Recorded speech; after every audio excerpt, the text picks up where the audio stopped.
Everyone, welcome back to my class. आज हम अपनी क्लास में एक नया चैप्टर स्टार्ट करने जा रहे हैं। आई होप अभी तक जो भी हमने चैप्टर्स कवर किए हैं, जो भी टॉपिक्स कवर किए हैं, वो आपको बहुत अच्छे से क्लियर हो गए होंगे। आज जो हम चैप्टर स्टार्ट करने जा रहे हैं, ये बहुत ही ज़्यादा इम्पॉर्टेंट चैप्टर है और बहुत सिंपल चैप्टर है। ठीक है, ये मान लीजिए कि अकाउंटेंसी का ABC अब हम स्टार्ट करने जा रहे हैं। अभी तक हम थ्योरी पढ़ रहे थे और कुछ हमने अकाउंटिंग इक्वेशन, थोड़ा बहुत प्रैक्टिकल पार्ट सीखा, बट आज हम अकाउंटेंसी की जो स्टार्टिंग है, कैसे अकाउंटेंसी को हम जो प्रोसेस है, अकाउंटिंग प्रोसेस है, उसको कैसे करते हैं, आज हम उसकी शुरुआत करने जा रहे हैं। तो इसको आपने बहुत अच्छे से समझना है और अगर आपका ये कॉन्सेप्ट क्लियर होता है तो आपको जर्नल एंट्री करने में कोई प्रॉब्लम नहीं होगी। और अगर आपकी जर्नल एंट्री सही होती है तो आपका अकाउंटेंसी का आधा काम तो ऐसे ही कंप्लीट हो जाता है। ठीक है, तो कुछ भी स्टार्ट करने से पहले हमें उसका जो बेसिक है वो क्लियर करना ज़रूरी होता है और ये बिल्कुल ही बेसिक पार्ट है। तो आइए स्टार्ट करते हैं अपना नया कॉन्सेप्ट, क्लासिफिकेशन ऑफ अकाउंट्स और टाइप्स ऑफ अकाउंट्स। ठीक है, देखो हमने अपनी फर्स्ट क्लास में सीखा था अकाउंटिंग प्रोसेस का जो फर्स्ट पार्ट है वो क्या है, रिकॉर्ड करना। कोई भी बिजनेस ट्रांजैक्शन आप करते हो उसको रिकॉर्ड करना जो होता है वो फर्स्ट स्टेप है अकाउंटिंग का। ठीक है, अब हमको पता चल गया कि हमें अपने बिजनेस ट्रांजैक्शंस को रिकॉर्ड करना है। ठीक है, बट कैसे करना है, उसका कोई रूल होंगे, प्रोसीजर होगा। ठीक है, तो आज हम वो ही प्रोसीजर सीखने जा रहे हैं, उसका फर्स्ट स्टेप लेने जा रहे हैं। ठीक हो गया, जैसे फॉर एग्जाम्पल आप कोई भी काम उठा लो। ठीक है, कोई भी काम आपने सीखना है तो उसको सीखने के स्टेप्स होते हैं। ठीक है, ऐसा नहीं कि आप किसी भी काम में सीधे एक्सपर्ट हो जाओगे, ऐसा नहीं होता। ठीक है, एक छोटी सी, अगर आपने पेंटिंग करना ही सीखना है तो आप सीधे कोई सीनरी नहीं पेंट कर लेते। ठीक है, बहुत इजीली ऐसे पेंट नहीं कर सकते। आपको धीरे धीरे क्या होता है, स्टेप बाय स्टेप पेंटिंग सीखनी होती है। ठीक हो गया, या अगर आप इंग्लिश ग्रामर सीख रहे हो, ठीक है, तो इंग्लिश ग्रामर सीखने से पहले आप क्या करते हो, कैटेगरीज पढ़ते हो, अलग अलग टॉपिक्स पढ़ते हो। जैसे कोई भी वर्ड है तो वो नाउन है या प्रोनाउन है, वर्ब है, ये सारी चीज़ें आप पढ़ते हो। ठीक है, या अगर आप हिंदी ग्रामर सीख रहे हो, व्याकरण सीख रहे हो, तो उसमें आप क्या पढ़ते हो, सबसे पहले संज्ञा क्या है, सर्वनाम क्या है। ठीक है, ये सारी चीज़ें, टॉपिक्स आप क्लियर करते हो, है ना। हम क्या करते हैं, हर चीज़ को पार्ट्स में डिवाइड कर देते हैं। ठीक है, वैसे ही जब हम अकाउंटिंग स्टार्ट करते हैं तो जब हम रिकॉर्डिंग कर रहे हैं तो रिकॉर्डिंग कैसे करनी है उसको सीखने से पहले हमें सीखना होता है कि अकाउंट्स क्या होते हैं और उनको हम कितने पार्ट्स में डिवाइड करते हैं। ठीक है, अब देखो हमने बोला था सबसे पहले, अगर हम कोई भी बिजनेस में जो भी ट्रांजैक्शंस करते हैं वो हमने रिकॉर्ड करनी है। ठीक है, सपोज मैंने रिकॉर्ड करना शुरू कर दिया, first, second, third, fourth, fifth. ठीक है, मैंने बोला मैंने मशीन खरीदी, फिर मैंने बोला मैंने सेल करी, मैंने बोला मैंने परचेज करी। ठीक है, मैंने बोला कि मैंने रेंट पे किया, मैंने बोला मैंने सैलरी दी अपने एम्प्लॉयज़ को। ठीक है, तो मैंने सारी चीज़ें रिकॉर्ड कर दी। ठीक है, तो अब अकाउंट्स में क्या होता है, हर एक ट्रांजैक्शन जो आप करते हो, हर एक पॉइंट को हम एक अकाउंट मान के चलते हैं। जैसे मशीन खरीदी तो हम इसको बोल देंगे मशीन अकाउंट, सेल करी तो सेल्स का अकाउंट, परचेज करी तो परचेज का अकाउंट, रेंट पे किया तो रेंट का अकाउंट, सैलरी पे करी तो सैलरी का अकाउंट। अकाउंट लिखने का शॉर्ट फॉर्म है ये, AC हम ऐसे ऑब्लिक करके C कर देते हैं। ठीक है, तो कोई भी चीज़ आप रिकॉर्ड करते हो अकाउंट्स में तो उसका एक अलग अकाउंट बन जाता है। हर चीज़ का, कोई भी ट्रांजैक्शन है, कैश का अकाउंट, सैलरी का अकाउंट, कमीशन का अकाउंट, सेल्स, परचेज, जो भी आप A to Z transaction record कर रहे हो तो उस ट्रांजैक्शन में जो जो चीज़ें आ रही हैं उनको हम अकाउंट, अलग अलग अकाउंट में बांट देते हैं। ठीक हो गया, तो अब हमें पता है जो भी हमने ट्रांजैक्शन करी वो सारे के सारे अकाउंट्स हैं हमारे, अलग अलग अलग अलग अकाउंट्स हैं। ठीक हो गया, तो अब इन अकाउंट्स को हम क्या करते हैं, 3 पार्ट में डिवाइड कर देते हैं। ठीक हो गया, तो इन अकाउंट को हमने अलग अलग कैटेगरी दे दी, हमें क्या करना होता है, सबसे पहले रिकॉर्डिंग सीखने से पहले हमें ये सीखना होता है कि ये जो सारे अकाउंट्स हैं उसको हम किस कैटेगरी में डालें। ठीक है, तो अब हम ये सीख रहे हैं कि हमने इन अकाउंट्स को किस किस कैटेगरी में डालना है। ठीक है, तो जो भी हमारे अकाउंटिंग में अकाउंट्स होते हैं उसको पहले तो हमने दो पार्ट में डिवाइड किया है। पहला है पर्सनल अकाउंट और दूसरा है इम्पर्सनल अकाउंट। फिर उस इम्पर्सनल अकाउंट को दो पार्ट में डिवाइड करते हैं, दैट इज रियल और नॉमिनल। ठीक हो गया, तो बेसिकली ये तीन कैटेगरी हो गई, पर्सनल, रियल और नॉमिनल। तो अकाउंटिंग में हमारे पास तीन टाइप के अकाउंट्स होते हैं, कौन कौन से, पर्सनल, रियल और नॉमिनल। ठीक है, हमने सबसे पहले ये सीखना है कि ये जो भी वर्ड्स हमने रिकॉर्ड करे हैं इनको हम किस अकाउंट में डालेंगे। ठीक है, तो आज हम यही सीखने वाले हैं इन तीनों अकाउंट्स का मतलब क्या है और ये सारे अकाउंट्स को हम किस किस कैटेगरी में डालेंगे। ठीक है, तो अगर हमें ये तीन अकाउंट क्लियर हो गए, उसके बाद हमने सीखना है कि इन तीनों अकाउंट्स को अगर हमने रिकॉर्ड करना है तो हम क्या रूल फॉलो करेंगे। ठीक है, उसके बाद हम आगे बढ़ेंगे। तो आज की हमारी क्लास में हमने ये तीन अकाउंट्स के मतलब समझने हैं और ये सीखना है कि जो भी चीज़ हम रिकॉर्ड कर रहे हैं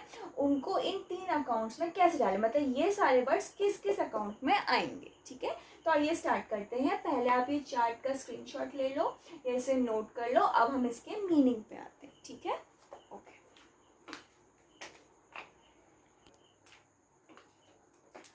ओके, अब हम आते हैं सबसे पहले अकाउंट में, अपने पर्सनल अकाउंट में। ठीक है, हमें ये पता चल गया कि अकाउंट्स में तीन टाइप के अकाउंट्स होते हैं, दैट इज़ पर्सनल, रियल और नॉमिनल। ठीक है, तो अब हम सबसे पहले पढ़ रहे हैं पर्सनल अकाउंट के बारे में। ठीक है, इसका मतलब क्या है, which relate to an individual, firm, company और एन इंस्टीट्यूशन। ठीक है, तो जब भी हम अपने बिजनेस में किसी थर्ड पर्सन का अकाउंट मेंटेन करते हैं वो सब आते हैं पर्सनल अकाउंट के अंदर। ठीक है, चाहे आप किसी राम का अकाउंट मेंटेन कर रहे हो कि आपने उसको उधार में दिया है। ठीक है, कोई श्याम है जिसने आपको उधार दिया है। ठीक है, या आपने किसी कंपनी से डील किया है, डायरेक्ट किसी दूसरे बिजनेस से डील कर रखा है, तो जहाँ पर भी किसी तीसरी पार्टी का नाम आ जाता है, ठीक है, तो वो सारे अकाउंट्स अगर आप रिकॉर्ड करोगे तो वो किस अकाउंट के अंदर रिकॉर्ड करोगे, अपने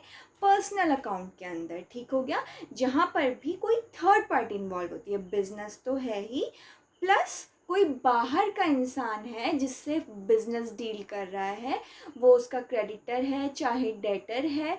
ठीक है, कोई कंपनी है, कोई इंस्टीट्यूशन है या कोई फर्म है, कोई भी बाहर का इंसान अगर आता है उसका नाम हम अपने बिजनेस में अगर रिकॉर्ड करेंगे तो वो किस अकाउंट के अंदर करेंगे, पर्सनल अकाउंट के अंदर। ठीक है, अब पर्सनल अकाउंट मेंटेन करने का हमारा ऑब्जेक्टिव क्या होता है, क्यों हम कर रहे हैं उनके नाम रिकॉर्ड, क्योंकि हमें ये जानना होता है कि जो बाहर का इंसान है, बिजनेस से बाहर का पर्सन है, उसको हमारे बिजनेस ने या तो कितना पैसा देना है हमें वो पता करना है, या उसने हमारा कितना पैसा देना है वो हमें पता करना है। ठीक है, तो इसका ऑब्जेक्टिव क्या होता है, ये पता करना how much amount is due to be received from a personal account. कोई भी जो दूसरा इंसान है उससे हमें कितना मिलना है, कितना अमाउंट मिलना है, कितने रुपए मिलने हैं वो पता करना है, या कितना हमने उसको देना है वो पता करना है। ठीक है, तो जब भी बिजनेस में किसी दूसरे इंसान की बात हो तो हम उसको कहाँ रिकॉर्ड करेंगे, उसकी डिटेल्स पर्सनल अकाउंट में रिकॉर्ड करेंगे। ठीक हो गया, अब पर्सनल अकाउंट को भी हमने तीन पार्ट में डिवाइड किया है। First is natural, second is artificial, third is representative account. ठीक है, इतना क्लियर है कि पर्सनल अकाउंट क्या होते हैं, जब भी बिजनेस से बाहर किसी पर्सन का हमने अकाउंट मेंटेन करना है, किसी इंडिविजुअल का अकाउंट मेंटेन करना है, तो वो हम किस में रिकॉर्ड करेंगे, अपने पर्सनल अकाउंट में। ठीक है, पर्सनल अकाउंट तीन पार्ट में डिवाइड है। अब हम समझेंगे ये तीन पार्ट्स कौन कौन से हैं। इतना क्लियर है, तो मैं इसको रब करके ऊपर इन पार्ट्स को डिफाइन करूंगी। ठीक है, इसको नोट कर लीजिए। हैं अपने पर्सनल अकाउंट के क्लासिफिकेशन पे। ठीक है, जो पर्सनल अकाउंट होते हैं वो भी 3 टाइप के होते हैं, दैट इज़ नेचुरल, आर्टिफिशियल और रिप्रेजेंटेटिव पर्सनल अकाउंट। ठीक है, नेचुरल पर्सनल अकाउंट क्या होते हैं? सिंपल, जो भी आप किसी इंसान का अकाउंट मेंटेन कर रहे हो, राम श्याम रोहन, कोई भी जिसको या तो आपने उधार में बेचा है तब आप उसका नाम रिकॉर्ड कर रहे हो, या फिर उसने आपको उधार में कुछ सामान दिया है तो आप उसका अकाउंट मेंटेन कर रहे हो। ठीक है, तो जब भी किसी पर्सन का अकाउंट आप अपने मेंटेन करोगे वो कहलाएगा नेचुरल पर्सनल अकाउंट। ठीक हो गया। अब उसी का उल्टा आर्टिफिशियल पर्सनल अकाउंट क्या है? देखो, नेचुरल पर्सन तो ह्यूमन बींग्स हो गए। ठीक है, तो आपने अगर किसी ह्यूमन बींग का, इंडिविजुअल का अकाउंट मेंटेन किया, वो नेचुरल पर्सनल अकाउंट हो गया। आर्टिफिशियल क्या होता है? जैसे आपने किसी फर्म से डील करा, ठीक है, आपके बिजनेस ने किसी कंपनी से कॉन्ट्रैक्ट किया, तो ये सब क्या है? ये कोई फिजिकल एग्जिस्टेंस उनकी नहीं है। Physical existence in the sense वो नेचुरल ह्यूमन बीइंग नहीं है। ठीक है, लेकिन उनकी एक अपनी सेपरेट आइडेंटिटी है, उनकी अपनी सील होती है। ठीक है, आपने लॉ में पढ़ा होगा, बिजनेस में पढ़ा होगा, तो वो क्या है? उनकी भी अपनी एक सेपरेट आइडेंटिटी है। जैसे हमने सबसे पहले अकाउंटिंग भी जब हम सीखते हैं तो हम सबसे पहले क्या सीखते हैं? बिजनेस अलग है और बिजनेस का ओनर अलग है। ठीक है, तो वैसे ही अगर आप अपने बिजनेस में किसी फर्म से, किसी कंपनी से, ठीक है, उन जो कि नेचुरल ह्यूमन बींग्स नहीं हैं बट उनकी अपनी एक एग्जिस्टेंस है, ठीक है, आप उनसे डील करते हो तो वो क्या कहलाएंगे? Artificial personal account. ठीक है, वैसे वो ह्यूमन बींग्स नहीं हैं बट वो रिप्रेजेंट कर रहे हैं। ठीक है, वो एज अ पर्सनल अकाउंट ही आप उसको ट्रीट करोगे और वो क्या कहलाएंगे? Artificial personal account. जैसे कोई बैंक है, ठीक है, कोई कंपनी है, कोई फर्म है, कोई स्कूल है, कोई भी ऐसा इंस्टीट्यूट है, तो वो सब क्या कहलाएंगे? Personal account. बस आपको इतना ध्यान देना है कि बिजनेस से बाहर आप किसी भी इंसान से या किसी इंस्टीट्यूशन से, किसी से भी डील कर रहे हो और आपको ये पता करना है कि हमने उनका कितना देना है और उनने हमारा कितना पे करना है, तो वो कहलाएंगे आपके पर्सनल अकाउंट। नेचुरल हो गए जो ह्यूमन बींग्स हैं, उसके अतिरिक्त हो गए आपके आर्टिफिशियल पर्सनल अकाउंट। ठीक है, अब ये 2 पॉइंट्स तो क्लियर है कि नेचुरल और आर्टिफिशियल क्या होते हैं। अब रिप्रेजेंटेटिव पर्सनल अकाउंट क्या होते हैं? ठीक है, तो ऐसे अकाउंट्स जो आपको बताएं कि या तो आप वो एक शब्द किसी ग्रुप को डिफाइन करें। ठीक है, जैसे फॉर एग्जांपल आपको सैलरी देनी है, आपका बहुत बड़ा बिजनेस है, उसमें बहुत सारे एम्प्लॉयज़ को आपने रखा हुआ है। ठीक है, अब उनको सैलरी देनी है। ठीक हो गया, उन्होंने पूरे महीने काम कर लिया और अब उनकी सैलरी आपको पे करनी है। ठीक है, आपको टेंशन बढ़ रही है कि आपने उनका सैलरी देनी है। अब देखो, वो तो बहुत सारे लोग हैं। ठीक है, सपोज 100 एम्प्लॉयज़ हैं, तो आपने क्या करा? 100 एम्प्लॉयज़ का अलग अलग आप नाम नहीं शो कर रहे हो। ठीक है, आपने एक अकाउंट खोल दिया, सैलरी पेबल अकाउंट। ठीक है, इसका मतलब क्या हुआ? कि सैलरी देनी है। ठीक है, तो ये क्या कर रहा है? ये सैलरी पेबल अकाउंट बहुत सारे, एक जो ग्रुप है उसको रिप्रेजेंट कर रहा है ना, तो ये क्या कहलाते हैं? आपके रिप्रेजेंटेटिव पर्सनल अकाउंट।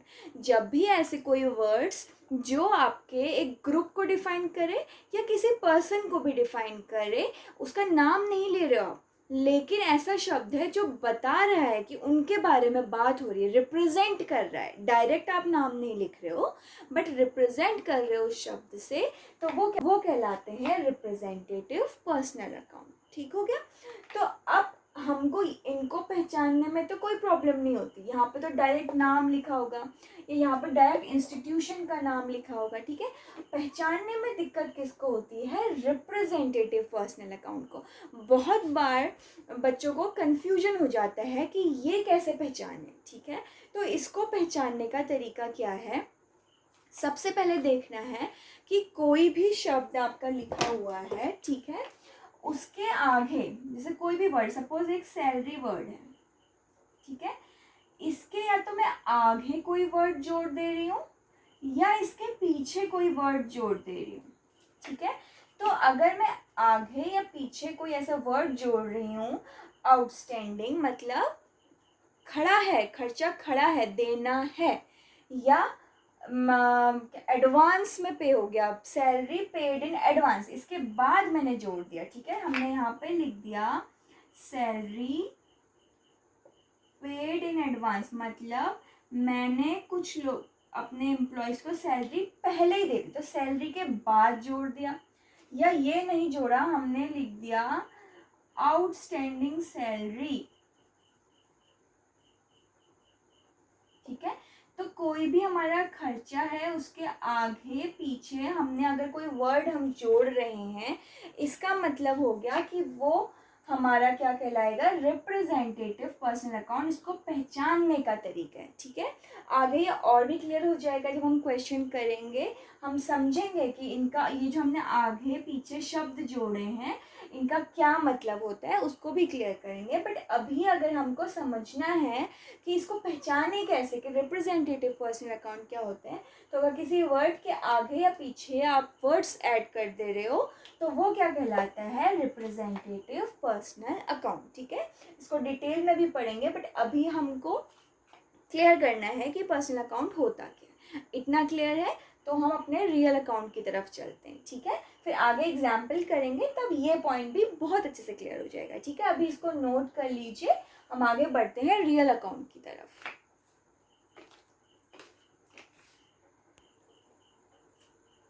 ओके, अब हम आते हैं रियल अकाउंट की तरफ, ठीक है। रियल अकाउंट क्या होते हैं, the account of all those things whose value can be measured in terms of money and which are the properties of the business are termed as real account, ठीक है। तो देखो ये पॉइंट तो हमने बहुत क्लियरली पढ़ा हुआ है जब हमने पढ़ा था एसेट, ठीक है। बिजनेस की एसेट क्या होती है, ऐसी प्रॉपर्टी बिजनेस की जो बिजनेस का पूरा पूरा हक है, उसमें बिजनेस की प्रॉपर्टी है और वो बिजनेस को आगे बढ़ाने में हेल्प कर रही है, वो एसेट कहलाती है। दूसरा, उसको हम मनी के टर्म्स में मेजर कर सकते हैं, ठीक है। अगर हम उसको मनी के टर्म्स में मेजर कर रहे हैं और वो बिजनेस की प्रॉपर्टी है तो कोई भी ऐसी चीज़ क्या कहलाती है, एसेट। तो सेम चीज़ है, रियल अकाउंट में हम क्या डालते हैं, अपनी ऐसी अकाउंट्स जो जिनको हम मनी के टर्म्स में मेजर कर सकते हैं और वो बिजनेस की प्रॉपर्टी, इसका मतलब एसेट्स ही हुआ, ठीक है। तो जो भी हमारे एसेट्स होंगे वो अगर हम उनको मनी के टर्म्स मेजर कर रहे हैं और हमारे क्या है, बिजनेस की वो प्रॉपर्टी है, तो वो आएगी आपकी रियल अकाउंट की कैटेगरी के अंदर, ठीक हो गया। जैसे आपकी मशीन होगी, फर्नीचर हो गया, ठीक है। अब देखो यहाँ पे हम सिंपली क्यों नहीं बोल रहे हैं, हमने इतनी बड़ी डेफिनेशन क्यों लिखी, हम क्यों नहीं कह रहे हैं कि पूरे जो भी एसेट्स हैं हमारे बिजनेस के उसको रियल अकाउंट के अंदर डाल दो, उसको रियल अकाउंट के अंदर रिकॉर्ड कर दो, हमने ऐसा क्यों नहीं कहा। देखो हमारे कुछ एसेट्स ऐसे भी होते हैं, जैसे मैंने बताया था डेटर। डेटर क्या होता है, वो इंसान जिसको हमने उधार में सामान बेचा होता है, ठीक है। अब वो भी हमारी एक तरीके से प्रॉपर्टी कैसे होगी, क्योंकि हमारा पूरा पूरा हक है कि हम उससे अब पैसे ले सकते हैं, हमने उसको अपना सामान दे दिया, हमने सेल कर दिया अपना सामान, अब हमारा पूरा पूरा हक है कि हम उसको बोलें कि हमारा जो भी हमने आपको सेल करी उसका अमाउंट आप दो, ठीक हो गया। तो डेटर हमारी एसेट है, ये हम जानते हैं, ठीक हो गया। जिसको भी हमने उधार में बेचा है वो इंसान क्या कहलाता है, डेटर। अब उसको हम यहाँ क्यों नहीं लिख रहे हैं, क्योंकि वो इंसान है और इंसानों को हमने कहाँ रिकॉर्ड करना है, पर्सनल अकाउंट में। है वो एसेट हमारी, ठीक है, लेकिन हम उसको कहाँ रिकॉर्ड करेंगे, पर्सनल अकाउंट में, क्योंकि पर्सनल अकाउंट में इंडिविजुअल ह्यूमन बींग्स, ठीक है, या कोई अदर पार्टी, उसको हम रिकॉर्ड करते हैं, ठीक है। तो रियल अकाउंट के अंदर भी हमारे सारे एसेट्स आते हैं, उन कौन से एसेट्स को छोड़ के, पर्सनल, ठीक है। कोई इंसान है, ठीक है, जैसे हमारा बैंक, हमने अगर बैंक में पैसा जमा किया, ठीक है, तो वो पैसा तो हमारी प्रॉपर्टी है, उस पर हमारे बिजनेस का हक है, लेकिन अब वो बैंक में जमा हो गया, बैंक में जमा हो गया मतलब दूसरे, वो इंस्टीट्यूशन है बैंक, ठीक है। तो बैंक हमारा एसेट है, लेकिन हम उसको रियल अकाउंट नहीं मानते, क्योंकि वो एक थर्ड पार्टी हो गया, वो एक क्या है, आर्टिफिशियल पर्सनल अकाउंट। तो बैंक को हम पर्सनल अकाउंट वाली कैटेगरी में रखेंगे, यहाँ पे नहीं रखेंगे। यहाँ पे क्या रखेंगे, ऐसी प्रॉपर्टीज़ जिसको हम मनी के टर्म्स में मेजर कर सकते हैं और हमारे बिजनेस की प्रॉपर्टी तो है ही, ठीक है। तो मोस्टली सारे एसेट्स हमारे रियल अकाउंट की कैटेगरी में आ जाते हैं। बट कुछ एसेट्स ऐसे हैं जिनको हम कहाँ डालते हैं, पर्सनल अकाउंट में डालते हैं, क्योंकि वहाँ पे हम या तो ह्यूमन बीइंग से डील कर रहे हैं या किसी इंस्टीट्यूशन से डील कर रहे हैं, तो वो आते हैं आपके पर्सनल अकाउंट में, ठीक है। इसलिए हम यहाँ पे डायरेक्ट नहीं लिख रहे कि ये एसेट वाला अकाउंट है।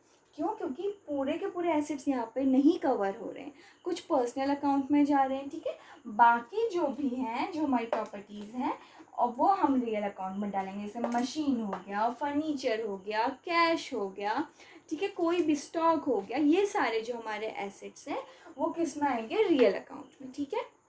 अब रियल अकाउंट को भी हमने दो पार्ट में डिवाइड किया है, टेंजिबल और इनटेंजिबल। टेंजिबल का मीनिंग आपको पता है, ऐसे एसेट्स जिनको आप छू सकते हो, फील कर सकते हो, वो सब आ गए टेंजिबल में। जैसे मशीनरी है, बिल्डिंग है, फर्नीचर है, हर चीज़ आप टच कर सकते हो, फील कर सकते हो, तो वो टेंजिबल रियल अकाउंट्स हो गए। और इंटेंजिबल कैसे हो गए, जैसे गुडविल हो गया, कॉपीराइट हो गया। गुडविल क्या है, आपके बिजनेस का नाम, ठीक है, जिसकी वजह से आपको ज़्यादा प्रॉफिट होता है। तो वो कोई छू के देखने वाली चीज़ तो है नहीं, बट उसके वजह से तो आपका बिजनेस चल रहा है। आप अपनी गुडविल की वैल्यूएशन कर सकते हो, आप बता सकते हो कि आज के टाइम पे मेरी गुडविल 50 लाख तक है, 1 करोड़ है, ठीक है। तो ये गुडविल क्या है, आप छू तो नहीं सकते, बट उसको मनी के टर्म्स में मेजर कर सकते हो, और वो आपके बिजनेस की प्रॉपर्टी भी है, इसलिए वो किस में आएगी, इंटेंजिबल रियल अकाउंट में, ठीक है। तो रियल अकाउंट क्लियर है। कोई भी आप ऐसी चीज़ रिकॉर्ड कर रहे हो जो बिज़नेस की प्रॉपर्टी है, प्लस वो आपको बिज़नेस करने में हेल्प कर रही है, मनी के टर्म्स में मेजर हो सकती है, तो वो क्या कहलाएगी, रियल अकाउंट, ठीक है। अब रियल अकाउंट में हम रिकॉर्ड करते क्यों हैं चीज़ें, उसका ऑब्जेक्टिव कैसे, पर्सनल अकाउंट का ऑब्जेक्टिव हमें पता है, हमें ये पता लगाना होता है कि किसी भी थर्ड पार्टी से हमको कितना पैसा लेना है या उसने हमें कितना देना है, ठीक है। तो रियल अकाउंट का ऑब्जेक्टिव होता है ये पता लगाना कि आज के डेट पे बिजनेस की कितनी प्रॉपर्टी है, ठीक है, कितनी प्रॉपर्टी आई, कितनी प्रॉपर्टी बाहर गई, ठीक है, क्या आया क्या गया बिजनेस से, जो भी बिजनेस की प्रॉपर्टी है, वो रियल अकाउंट का ऑब्जेक्टिव होता है। रियल अकाउंट क्लियर है। अब हम आगे बढ़ते हैं नॉमिनल अकाउंट पे, ठीक है, इसको नोट कर लीजिए।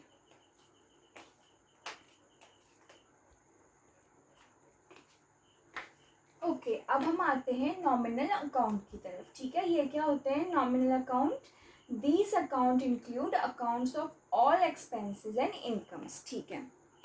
अब हम समझ गए, पर्सनल अकाउंट में पर्सन को डाल दो, ठीक है, रियल अकाउंट में ऐसे अकाउंट्स डाल दो जो बिजनेस की प्रॉपर्टी है और हम उसको मनी के टर्म्स में मेजर कर सकते हैं, ठीक है। अब थर्ड आता है आपका नॉमिनल अकाउंट। नॉमिनल अकाउंट कहता है कोई भी आपका खर्चा होता है या कोई भी आपकी इनकम होती है, ऐसे अकाउंट्स को आप नॉमिनल अकाउंट के अंदर डाल दो, ठीक है। तो खर्चों की और इनकम की वो आ गए आपके नॉमिनल अकाउंट में, ठीक हो गया। इंसानों को डाल दो आप पर्सनल अकाउंट में, बाकी जो प्रॉपर्टी है आपकी जो मनी के टर्म्स में मेजर हो सकती है उसको डाल दो रियल अकाउंट में, और उसके अलावा कोई भी खर्चा हुआ, कोई भी इनकम हुई, उसको डाल दो आप नॉमिनल अकाउंट में, ठीक है। जैसे आपने रेंट पे कर दिया, सैलरी पे कर दी, ठीक है। अब देखो आप कंफ्यूज हो गए कि अभी हमने जब बोला था कि सैलरी हमें पे करनी है, कुछ लोगों को रिप्रेजेंट कर रहा है वो शब्द, तो हमने उसको डाला पर्सनल अकाउंट में, ठीक है। अब आप बोल रहे हो कि सैलरी आएगी नॉमिनल अकाउंट में, तो इसमें डिफरेंस क्या है, देखो, अगर आपने सैलरी पे कर दी, खर्चा हो चुका है, कोई भी टेंशन नहीं है, किस ये नहीं पता करना कि किसको दिया क्या क्या, आपने कहा सैलरी पे कर दी, खर्चा हो गया, ठीक है, होना नहीं है, हो चुका है। तो जब भी कोई खर्चा हो जाए या इनकम आ जाए आपके पास, तो वो कहलाता है नॉमिनल अकाउंट, ठीक है। लेकिन अगर आपने बोला कि सैलरी देनी है, ठीक है, अभी टेंशन है दिमाग में, या रेंट पे करना है, ठीक है, तो जहाँ पे लग गया करना है, ठीक है, वो कहलाएगा आपको। अब यहाँ पे वो रिप्रेजेंट कर रहा है कि सैलरी पे करनी है, किसको करनी है, एम्प्लॉयज़ को करनी है, तो वो आएगा आपका पर्सनल अकाउंट में, ठीक है। लेकिन अगर कोई खर्चा ऑलरेडी हो चुका है या आपको रेंट ऑलरेडी मिल गया, कोई इनकम आपके पास आ गई, ठीक है, तो अब आपको ये पता नहीं करना किसको देना है, कहाँ से आया, आपको बस पता है कि खर्चा हो गया या इनकम आ गई, तो वो कहलाएंगे आपके नॉमिनल अकाउंट, ठीक है। जैसे सैलरी पे कर दी, रेंट पे कर दिया, ठीक है, या रेंट आ गया हमारे पास, तो खर्चा या इनकम वाले जो अकाउंट्स होते हैं वो कहलाते हैं नॉमिनल, ठीक है। तो इसका ऑब्जेक्टिव क्या होता है, और बाकी अकाउंट्स की तरह इसका ऑब्जेक्टिव है हमें बस ये पता करना होता है कि भाई जो हमारे पास कैश आया है या हमारे पास से कैश गया है वो किस वजह से गया है, ठीक है, वो किस टाइप कि किस हेड की वजह से गया है। जैसे अगर मैंने बोला कि मेरे पास से सैलरी मैंने पे कर दी, ठीक है, तो हमें को पता है कि कैश तो भाई मेरे पास से चले गया है, लेकिन किस वजह से गया, वो वजह रिकॉर्ड अगर आपको करनी है तो वो कहलाएगी आपकी नॉमिनल अकाउंट, कि पैसा आया किस वजह से या गया किस वजह से। अगर ये चीज़ पता करनी है तो आपको वो रिकॉर्ड करनी होगी नॉमिनल अकाउंट में, ठीक है। अब हमने देखा था, मैंने बोला था कि अगर हम किसी शब्द के पीछे आगे या पीछे कुछ जोड़ दें तो वो पर्सनल अकाउंट बन जाता है, ठीक है। तो ये जो शब्द है, कौन सा शब्द, अब क्या हम किसी भी शब्द के पीछे प्लस या माइनस मतलब ऐड कर देंगे आगे या पीछे कोई वर्ड नहीं, केवल नॉमिनल अकाउंट के, ठीक है, किस वर्ड्स के पीछे, नॉमिनल अकाउंट। जैसे सैलरी मैंने बोला हमने पे कर दी, ठीक है, तो अगर नॉर्मल सैलरी वर्ड है तो ये है नॉमिनल अकाउंट, ठीक है। तो हमको पता है अगर अब इस वर्ड के आगे हमने कुछ जोड़ दिया, देना है या आउटस्टैंडिंग या पहले से ही दे दिया, ठीक है, इसके आगे या पीछे हम ऐसे वर्ड्स जोड़ दे रहे हैं जिनसे वो क्या हो जा रही है, हमारे लिए टेंशन बन जा रही है कि आगे देना है, या ऐसा हो जा रहा है कि हाँ पहले ही दे चुके हैं, ठीक है। तो वो क्या कहलाता है आपका, फिर वो बन जाएगा आपका पर्सनल अकाउंट। क्या बन जाएगा, पर्सनल अकाउंट। तो हमने कैसे वर्ड्स देखने हैं, अगर कोई नॉमिनल अकाउंट है उसके आगे या पीछे हम एक्स्ट्रा कुछ वर्ड्स ऐड कर रहे हैं तो वो बन जाएंगे पर्सनल अकाउंट। जैसे अगर मैंने इसके आगे जोड़ दिया आउटस्टैंडिंग सैलरी, ठीक है, इसका मतलब क्या हुआ कि सैलरी अभी देनी है, देनी है मतलब वो किसी को देनी है, रिप्रेजेंट कर रही है, तो ये बन गया आपका पर्सनल अकाउंट। अगर मैं बोल दूँ सैलरी पेड इन एडवांस, हमने सैलरी एडवांस में पे कर दी, तो ये भी किसी के बारे में बता रहा है कि किसी को तो पे करी होगी एडवांस में, ठीक है।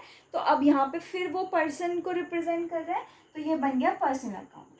अगर मैं बोलूँ कि खाली सैलरी, सैलरी पेड, ठीक है, पेड भी नहीं लिखा है, खाली सैलरी लिखा है, इसका मतलब ये होता है कि आपका खर्चा हो गया, ठीक है, हो गया तो मतलब वो हो गया नॉमिनल अकाउंट, ठीक है। लेकिन अगर देनी है या पहले ही दे दी, ऐसे शब्द जुड़ गए जहाँ पर से अब वो किसी को रिप्रेजेंट करने लग गया, तो वो कहलाएगा आपका पर्सनल अकाउंट, ठीक है।